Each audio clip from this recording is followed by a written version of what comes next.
तो चलिए दोस्तों, आज हम आ चुके हैं दूसरे लेक्चर में। और दूसरे लेक्चर में हम यही सीखेंगे कि ऑर्गेनिक कंपाउंड क्या है। तो एक एक लेक्चर के बाद आपको ऑर्गेनिक पूरा क्लियर किया जाएगा। हर एक चैप्टर आपको ऑल विषय में मिलेगा, ठीक है। तो आज हम सीख रहे हैं ऑर्गेनिक कंपाउंड क्या है।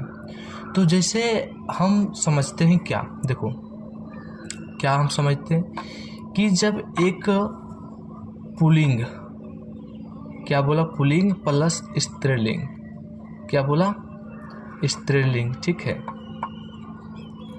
पुल्लिंग यानी पुरुष, सॉरी, यहाँ हम यदि लिखना चाहेंगे तो लिखेंगे पुरुष।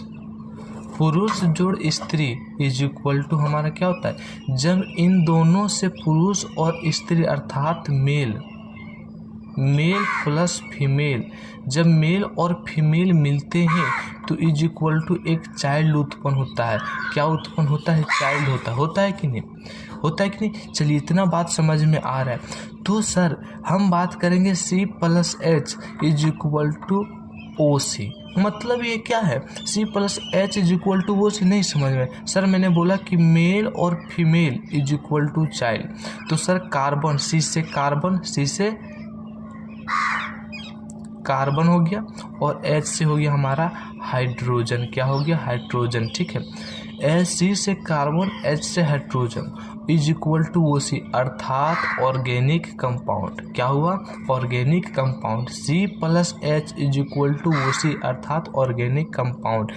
जिस कंपाउंड में हाइड्रोजन और ये कार्बन दोनों यदि उपस्थित है तो वो ऑर्गेनिक कंपाउंड है, अगर नहीं है तो इसका मतलब है कि वह ऑर्गेनिक कंपाउंड नहीं है।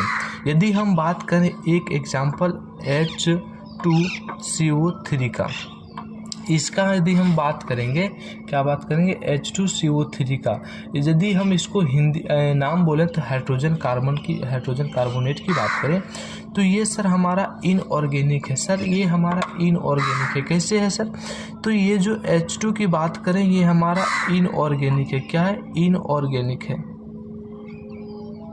क्या है, इनऑर्गेनिक है, क्लियर। और जो ये भी है, ये भी हमारा क्या है, इनऑर्गेनिक है, क्लियर। जब इनऑर्गेनिक और इनऑर्गेनिक प्लस करेगा यानी इन दोनों को मिलने से organic is equal to inorganic ही रहेगा।